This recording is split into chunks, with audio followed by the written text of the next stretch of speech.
क्या राजस्थान में बीजेपी ने पहली लिस्ट जारी कर दी है और जिसके बाद में लोकसभा चुनाव का बगुल बज चुका है और राजस्थान के अंदर बीजेपी ने 15 सीटों पर अपने उम्मीदवार उतार दिए हैं और 10 सीट बाकी रखी हैं। लेकिन सबसे ज़्यादा अगर ये कहा जाए कि राजस्थान के अंदर चर्चा हो रही है वो सीट है नागौर। नागौर की चर्चा इसलिए हो रही है क्योंकि वहाँ पर बीजेपी ने ज्योति मिर्धा को उम्मीदवार बना दिया है और उतारा है। और अब आप देखिए ज्योति मिर्धा वो विधानसभा चुनाव से पहले ही उन्होंने बीजेपी ज्वाइन की थी 1 महीना पहले और कांग्रेस का दामन छोड़कर बीजेपी ज्वाइन करती हैं। और जिसके बाद में ऐसा कहा जाता है कि ज्योति मिर्धा वो लोकसभा चुनाव लड़ने के लिए ही बीजेपी ज्वाइन करती हैं, लेकिन उससे पहले बीजेपी उन्हें खींवसर से चुनाव लड़वाना चाहती थी पर उन्होंने मना कर दिया।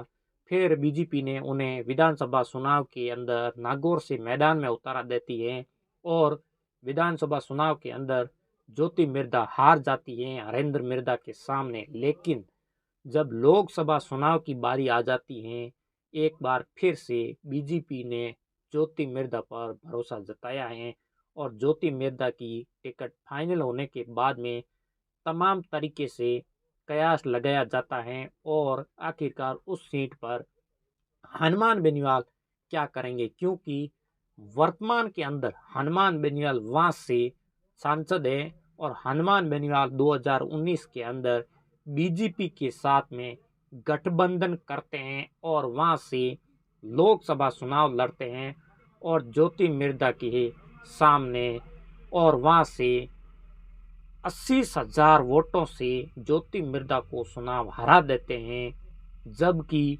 2019 का जो चुनाव हुआ था वो बड़ा इंटरेस्टेड चुनाव था, क्योंकि आप देखिए 25 में से 25 सीट वो एनडीए गठबंधन जीत जाता है और इसमें से हनुमान बेनीवाल का पार्टी जो कि आरएलपी उन्हें एक सीट मिली थी, वो सीट थी नागौर।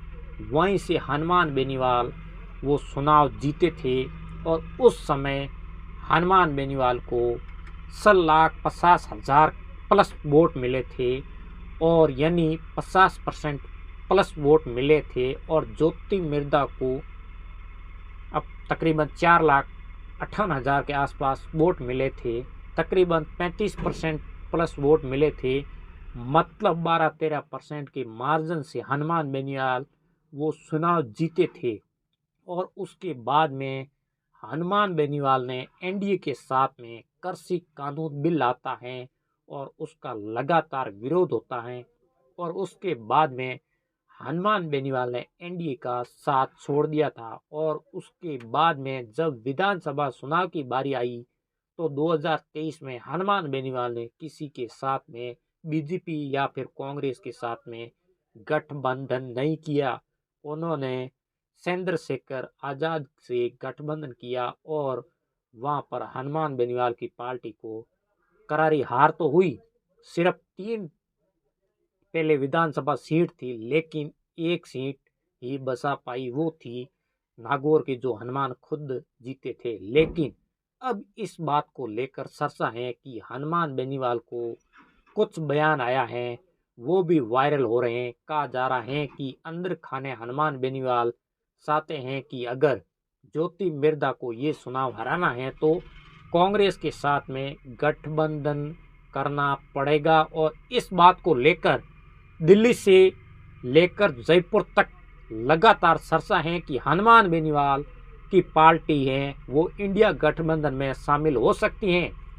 हालांकि अभी तक इस बात की कोई पुष्टि नहीं हुई है, लेकिन कहा जा रहा है कि अंदर खाने इस बात को लेकर बातचीतें वो चल रही हैं। लेकिन इस पूरे मामले को लेकर ऐसा कहा जाता है कि हनुमान बेनीवाल की पार्टी के साथ में अगर गठबंधन करने को लेकर प्रदेश के कुछ नेता 2 धड़ों में बटे हुए हैं और एक धड़ा चाहता है कि हनुमान बेनीवाल की, क्योंकि आप देखिए अशोक गहलोत लगातार ये चाहते हैं कि विधानसभा चुनाव के पहले हनुमान बेनीवाल की पार्टी से के साथ में गठबंधन कर दिया जाता, लेकिन कहा जाता है कि हरीश चौधरी लेकर और सचिन पायलट इस बात का विरोध कर रहे थे और इसलिए गठबंधन नहीं हुआ। और अब तमाम नए सिरे से बातचीत का दौर शुरू होता है। और अब नागौर जो लोकसभा सीट है, इसका इतिहास ये कहता है कि नागौर परंपरा रूप से कांग्रेस की सीट मानी जाती है। तो इस बार क्या होगा, कांग्रेस के खाते में या आरएलपी के खाते में आ सकती है। वहां पर कांग्रेस ये अब तक के 11 चुनाव जीत चुकी हैं और वहां पर हमेशा मिर्जा परिवार का दबदबा रह जाता है। इस बात से इनकार नहीं किया जा सकता।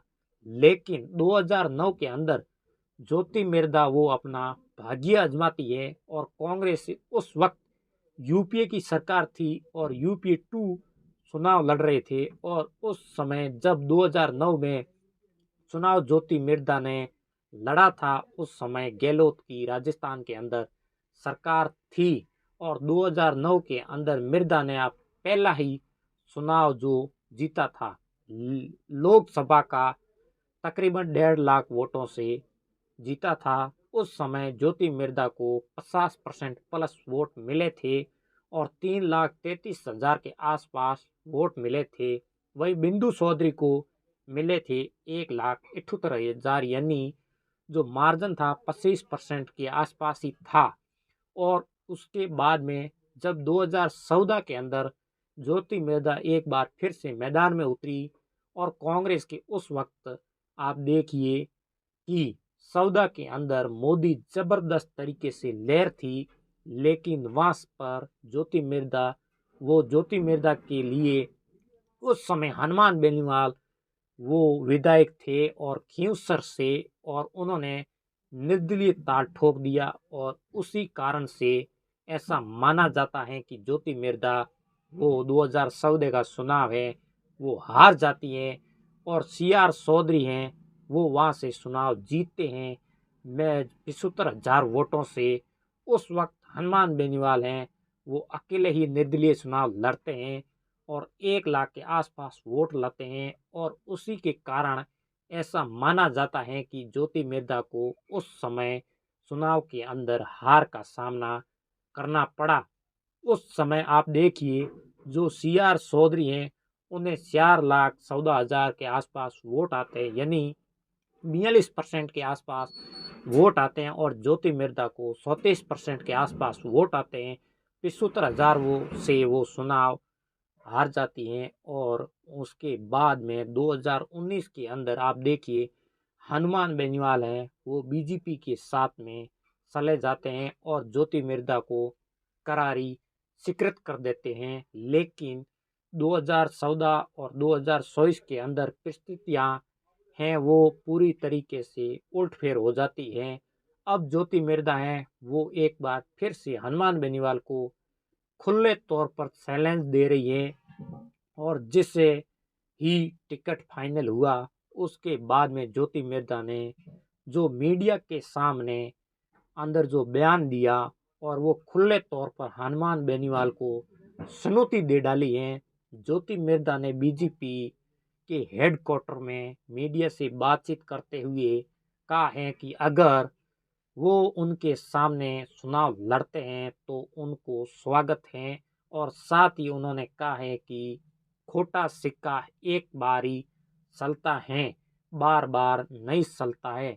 विधानसभा चुनाव के अंदर उनका भ्रम है वो टूट गया है और कुल मिलाकर अब देखिए लगातार पिछले जब से बीजेपी की लिस्ट आई है उसके बाद से तमाम तरीके से इस तरीके की मीडिया के अंदर खबरें, हालांकि अभी तक किसी ने पुष्टि नहीं की है कि हनुमान बेनीवाल ये चाहते हैं कि लोकसभा चुनाव में कि हनुमान बेनीवाल की पार्टी को मिल जाए और नागौर के सीट मिल जाए और वहाँ से गठबंधन के साथ में इस चुनाव को, ताकि कांग्रेस को भी फायदा हो और आरएलपी को भी फायदा हो।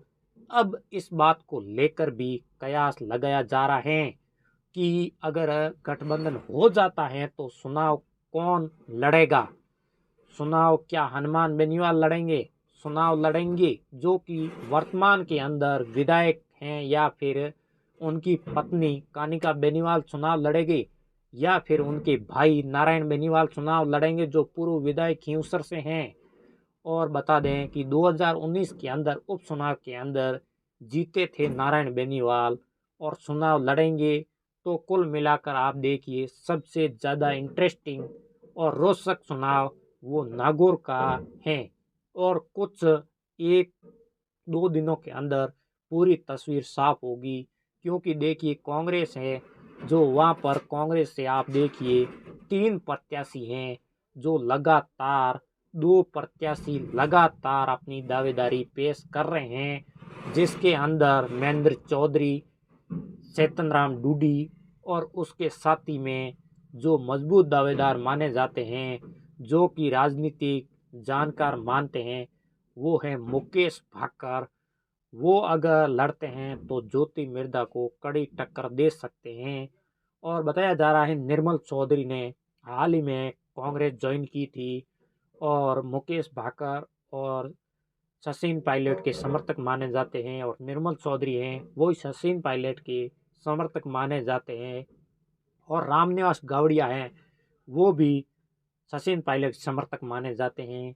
अगर हनुमान बेनीवाल से नागौर से गठबंधन होता है कांग्रेस का, तो ये सीट भी कांग्रेस और आरएलपी के खाते में जा सकती है, क्योंकि ज्योति मिर्धा के लिए ये मुश्किल भरी सीट हो सकती है, ऐसा माना जाता है। क्योंकि कांग्रेस के जो विधायक हैं, बड़े बड़े नेता हैं, वो रामनिवास गौड़िया हो, चेतन डूडी हो, मुकेश भाकर हो, या फिर निर्मल चौधरी हो छात्र संघ अध्यक्ष, ये सब हनुमान बेनीवाल के सामने वाले लोग हैं। और ये सब एक हो जाते हैं तो ये सीट भी कांग्रेस के खाते में जा सकती है। आप लोगों को क्या लग रहा है? आप भी कमेंट करके ज़रूर बताएं नागौर की सीट का। और आप हमारा वीडियो को शेयर ज़रूर करें। हमारे यूट्यूब पर देख रहे हो सब्सक्राइब कर लें, और फेसबुक पर देख रहे हो फॉलो ज़रूर करें, और वीडियो को शेयर ज़रूर करें। और अगले नए वीडियो मिलते हैं। राम राम, नमस्कार।